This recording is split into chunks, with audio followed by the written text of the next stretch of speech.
terima dengan hati yang siap, sehingga dia boleh tumbuh menjadi benih yang tumbuh berakar kuat dan berbuah di dalam hidup kami. Terima kasih Tuhan, di dalam nama Tuhan Yesus Kristus kami bersyukur dan kami memohon kepada Bapa kami di surga. Amin.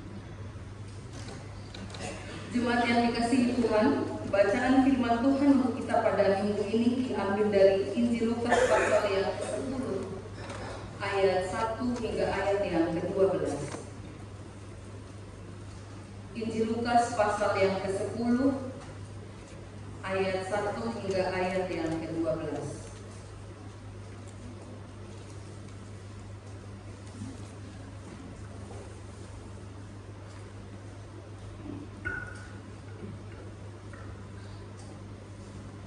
Saya akan membacakan untuk kita menggunakan Alkitab terjemahan baru 2. Jadi mungkin akan ada beberapa kata yang berbeda karena ini sudah lebih disesuaikan dengan zaman kita ya. Setiap kata yang dipakai.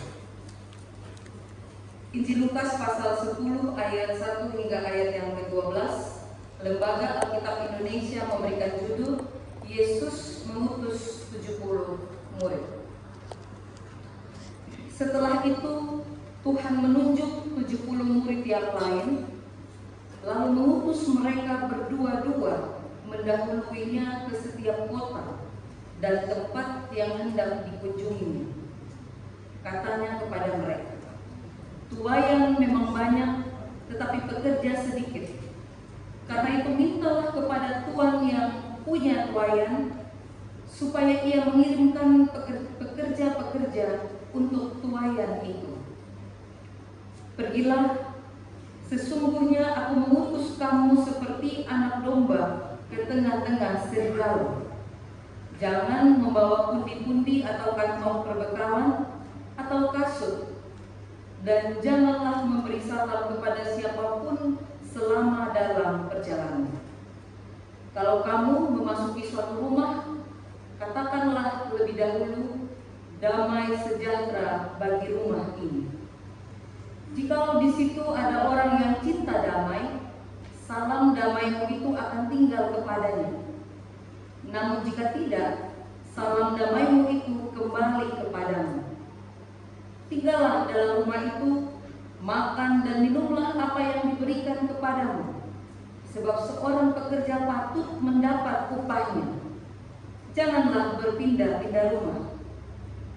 Jikalau kamu masuk ke dalam sebuah kota dan kamu diterima di situ, makanlah apa yang dihidangkan kepadamu, dan sembuhkanlah orang-orang sakit yang ada di situ, dan katakanlah kepada mereka, kerajaan Allah sudah dekat kepadamu. Tetapi jikalau kamu masuk ke dalam sebuah kota dan kamu tidak diterima di situ, pergilah ke jalan-jalan raya kota itu dan serukanlah, juga debu kotamu yang melekat pada kaki kami kebaskan terhadapmu. Namun ketahuilah ini, kerajaan Allah sudah dekat. Aku berkata kepadamu, pada hari itu Sodom akan lebih ringan tanggungannya daripada kota itu." Berbahagialah setiap kita yang membaca, merenungkan, dan melakukan firman dalam kehidupan. Haleluya.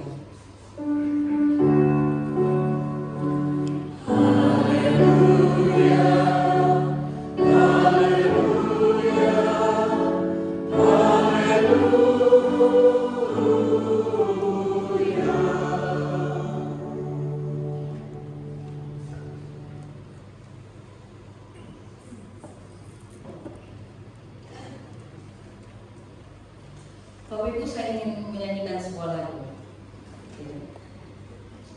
Saya lihat dulu komposisi jemaat yang hadir hari ini, Gen Z dan milenial cukup banyak ya. Karena ini lagu untuk Gen Z dan bukan lagu untuk Gen Z dan milenial, tapi memang lagu ini diciptakan di belakangan ini. Pagi ke pagi ku terjebak di dalam ambisi. Ada yang tahu lagunya? seperti orang-orang berdasi yang gila materi.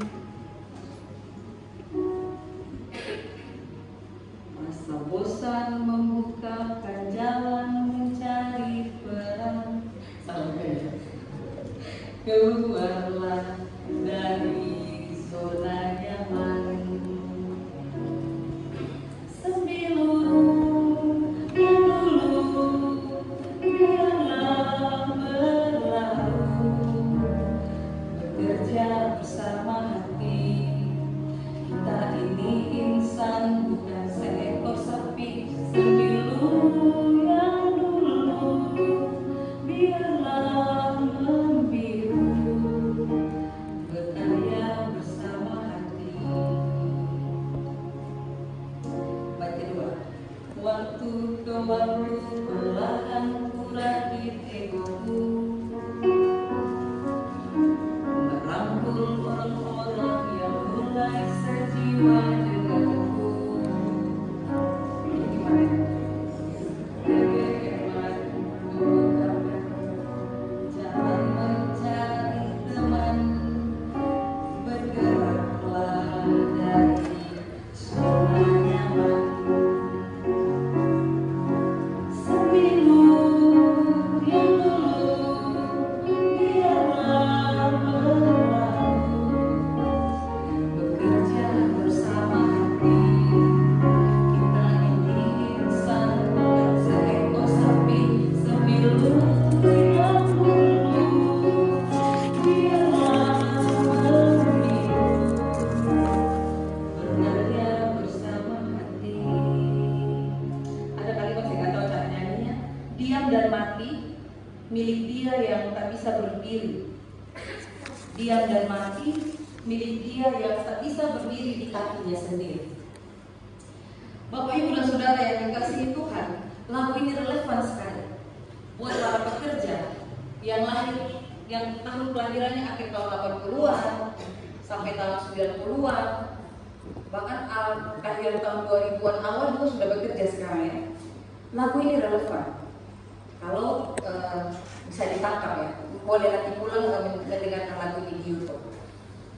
Bahkan pendeta pun pernah menyanyikan lagu ini waktu merasa bahwa pagi ke pagi itu bukan bersaat teduh, tapi segera sudah bangunnya lambat karena tidurnya lambat, lalu segera harus membuka pesan. Karena nanti kalau terlambat buka pesan bangun siang ya apa segala macam. Tanpa bertanya tidur jam berapa gitu ya. Rasa-rasanya seperti seekor sapi.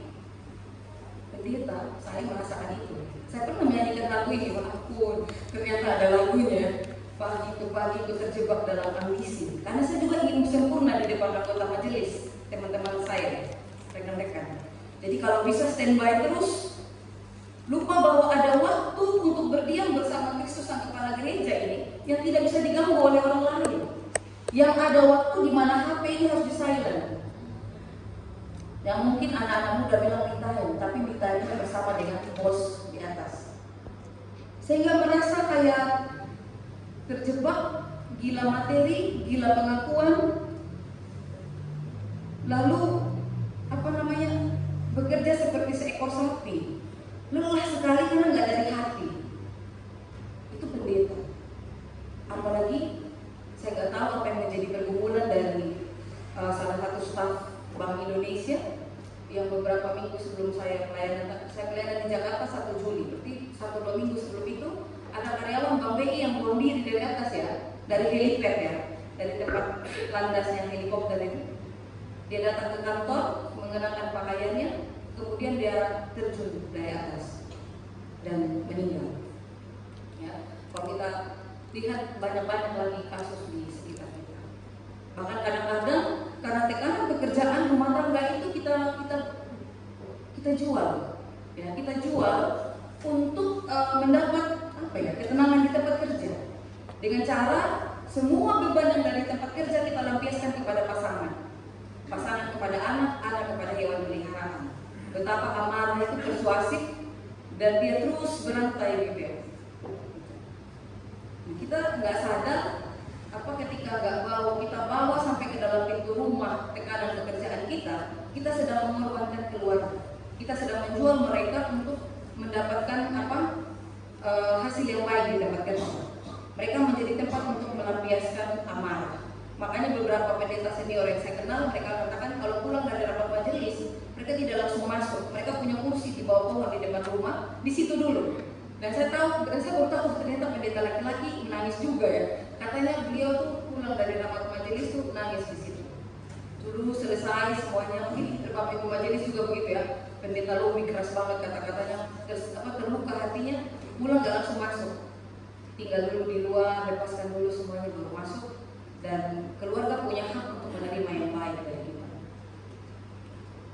Menghadapi realita dengan ketangguhan dan berserah kepada Tuhan. Itu tadi sedikit tentang realita. Itu baru berbicara tentang problem ekonomi, ya. Belum berbicara tentang relasi keluarga besar yang complicated. Yang kadang-kadang bunga-bunga apinya itu masuk sampai dalam persekutuan.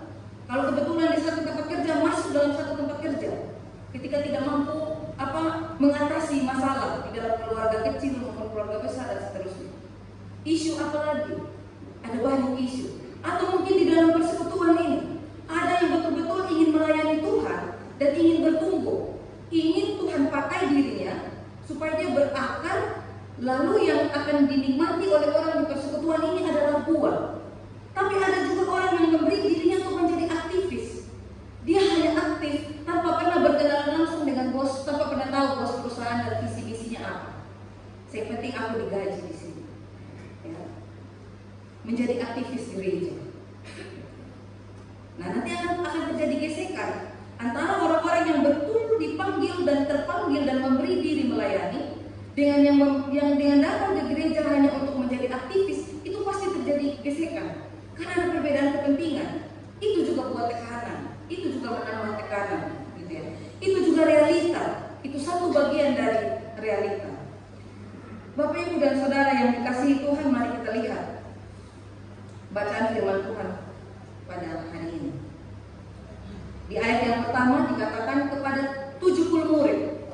Nah, 70 murid ini berbicara tentang Nuh, ya. Ini bisa kita kaitkan dengan Nuh, peristiwa Nuh, di mana jumlah bangsa atau jumlahnya itu suku-suku bangsa pada masa itu, Kejadian 10 ada 70. Tapi beberapa ini berdasarkan Septuaginta, ya, secara historis bisa dibilang 72, tapi bukan itu poinnya maksudnya. Lalu di Keluaran 24 ayat 1, para tua-tua yang membantu Musa itu juga ada 70 atau 72. Jadi ketika di ayat yang pertama tadi ada 70 murid yang lain yang diutus, itu sedang berbicara tentang universalitas dari Injil. Bahwa Injil itu tidak hanya untuk orang Tanjung Karang. Injil itu tidak hanya untuk orang yang Kristen dari lahir. Injil itu tidak hanya untuk bangsa-bangsa tertentu, tetapi untuk seluruh bangsa. Nanti ini akan terkoneksi dengan pergilah, jadikanlah semua bangsa muridku. Sampai ke ujung bumi, baptislah mereka dan ajar mereka melakukan. Nah, kata ajar yang sering dilupakan. Yang penting baptis, setelah itu sakarut, gitu. Itu sering dilupa, dan ajarlah mereka. Nah, jadi 70 ini mau berbicara tentang itu. Bisa kita maknai, bisa kita refleksikan bahwa 70 melambangkan bahwa Injil itu harus kepada semua orang, termasuk orang-orang yang ada di tempat kerja kita. Mereka melalui kita harus menerima kabar baik atau damai sejahtera. Tuayan memang banyak tapi bekerja sedikit. Karena itu mintalah kepada yang punya tuayan. Sebentar lagi anggota majelis ini akan lereh. Padahal tuayannya banyak banget. Jadi saya bilang sebelum lereh sudah sudah taruh duluan gitu ya. Jadi nggak ada yang namanya berhenti, lanjut terus gitu. Karena tuayan banyak gitu. Tuayan kita banyak hal yang harus kita kerjakan untuk memberitakan kabar baik. Semakin banyak orang yang dibebaskan dengan kabar baik dan memberitakan kabar baik, maka semakin banyak lagi orang yang didengar. Sekarang ada 50 anggota majelis. Mau atau nggak mau harus terus berjumpa setiap hari Jumat, bergumul bersama, mendengarkan kebenaran firman. Dan itu sadar atau nggak sadar itu sudah mempengaruhi nilai mereka dan kehidupan kami. Nah, ketika pergi ke tempat kerja masing-masing, maka gelombang itu akan membawa impact. value nilai Kristus itu berpengaruh atau mempengaruhi lingkungan kita, baik di lingkungan tempat tinggal maupun di lingkungan pekerjaan. Tidak usah membawa pundi, kasut dan seterusnya. Ini belajar bergantung kepada Tuhan. Jangan sampai, waduh, aku ATM ku kurang, aku batal dulu pelayanan. Pendeta lobby, jangan sampai begitu. Karena dalam segala justru dengan kekurangan-kekurangan itu, di dalam kesederhanaan itu kita belajar bergantung kepada Tuhan. Demikian juga kita semua Bapak Ibu. Kalau memasuki suatu rumah, katakanlah damai sejahtera, shalom, dan tinggallah, makan minumlah, karena kamu memang patut menerimanya. Tapi kalau orang itu tidak menerima salam darimu, maka salam itu akan kembali kepadamu. Ya. Jika masuk pada sebuah kota, makanlah apa yang dihidangkan kepadamu. Jangan berpindah-pindah rumah. Ya. Sembuhkanlah orang yang sakit dan katakanlah kepada mereka, kerajaan Allah sudah dekat kepadamu. Bapak Ibu dan Saudara yang dikasihi Tuhan, ini nggak mudah ayat yang ke-8.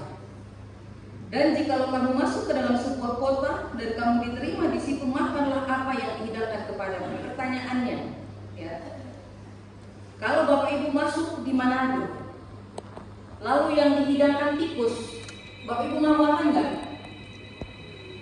Kalau diutus pergi pelayanan di Manado mungkin yang suku-suku yang masih di luar-luar kota, ya. Lalu kepada Bapak Ibu dihidangkan tikus, Bapak Ibu mau makan nggak? Enggak. Lalu ini ayat 8 mengatakan bahwa jikalau kamu masuk ke sebuah kota, gitu ya, dan diterima, makanlah apa yang dihidangkan dan pilih-pilih. Ini berat memang ayat ini, ya.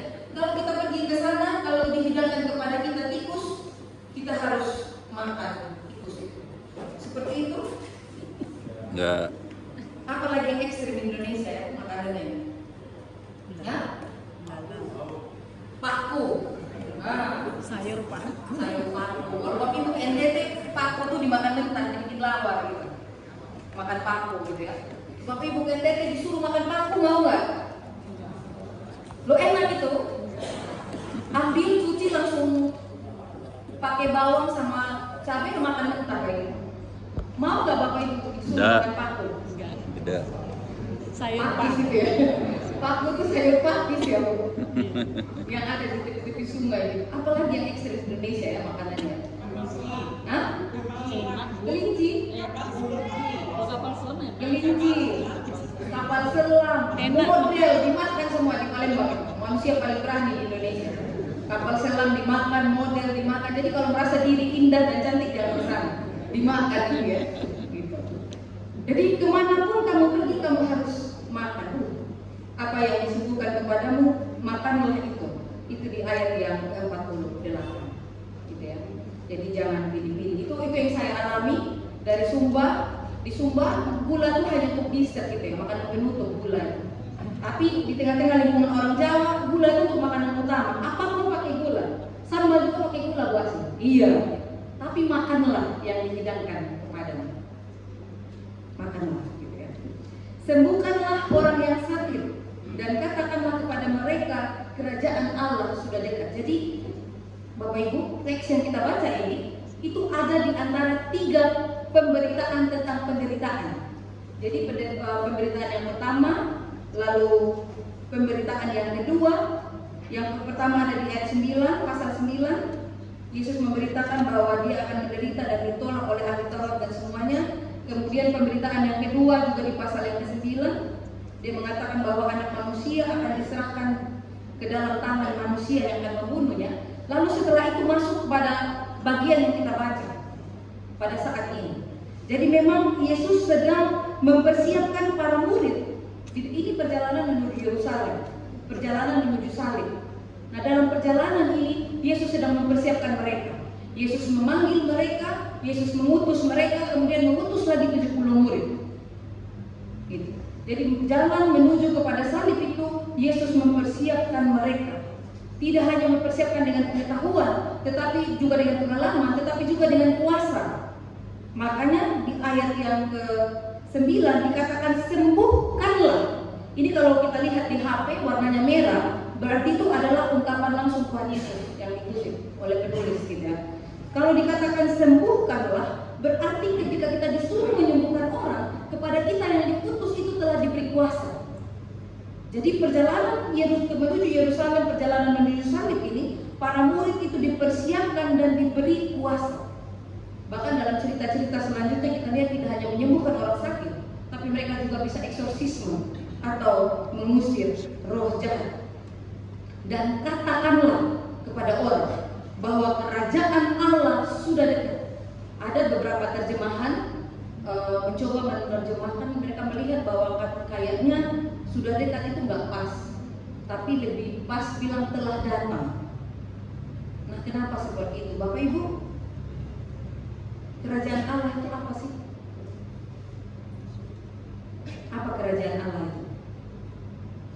Yang anak-anak muda, apa kerajaan Allah itu kalau dikategorisasi? Seperti apa wujud kerajaan Allah saat ini? Gitu ya. Atau apa yang dimaksud dengan kerajaan Allah? Kerajaan Allah itu, yang namanya kerajaan itu kan sebuah pemerintahan, sebuah kerajaan. Yang di dalam sebuah kerajaan itu ada yang namanya pemerintah. Nah, kerajaan itu, kerajaan Allah itu adalah sebuah kerajaan yang dimana pemerintahnya, pemimpinnya itu adalah Tuhan Allah.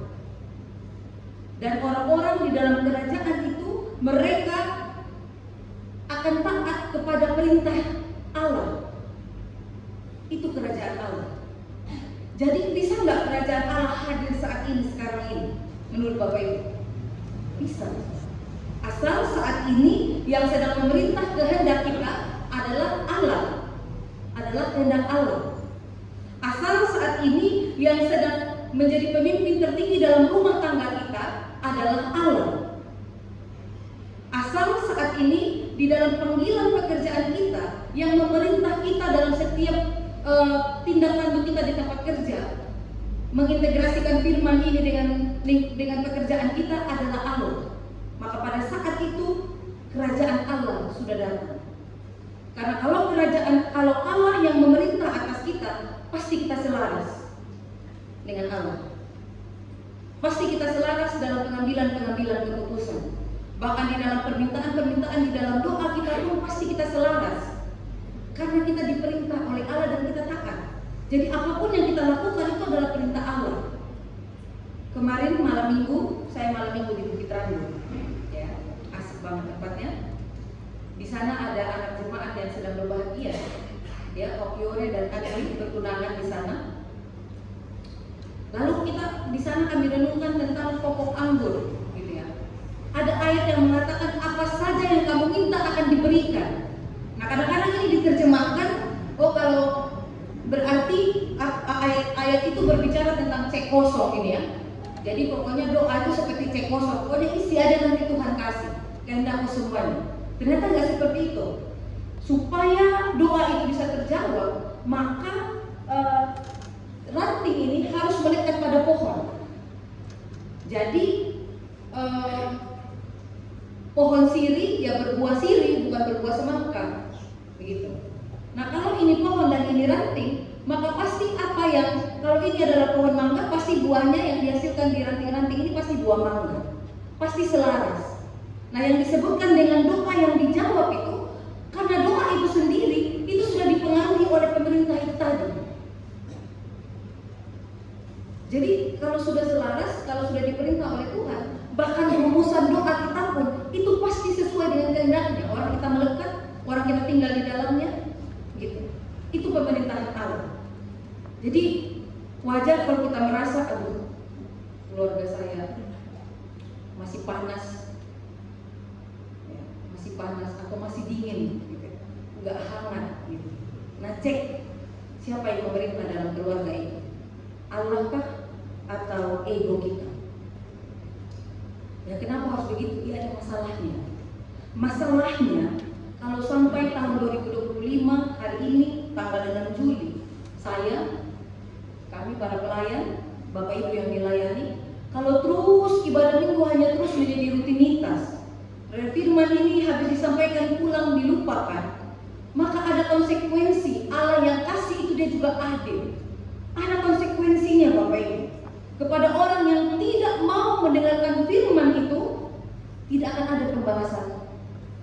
Bukan pembalasan dendam ya, tetapi dikatakan bahwa pergilah.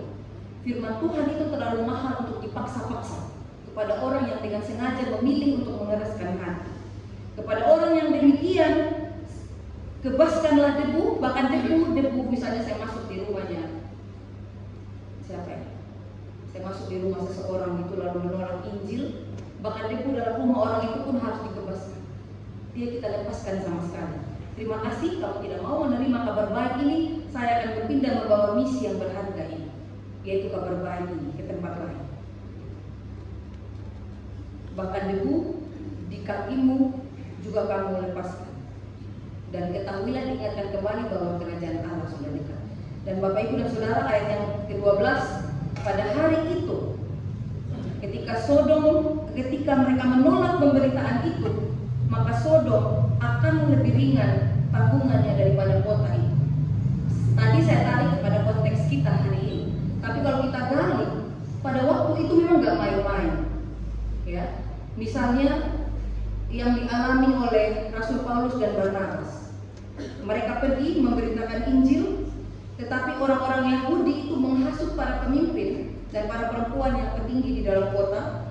Lalu Paulus dan Barnabas itu disiksa, minta ampun. Habis itu mereka diusir.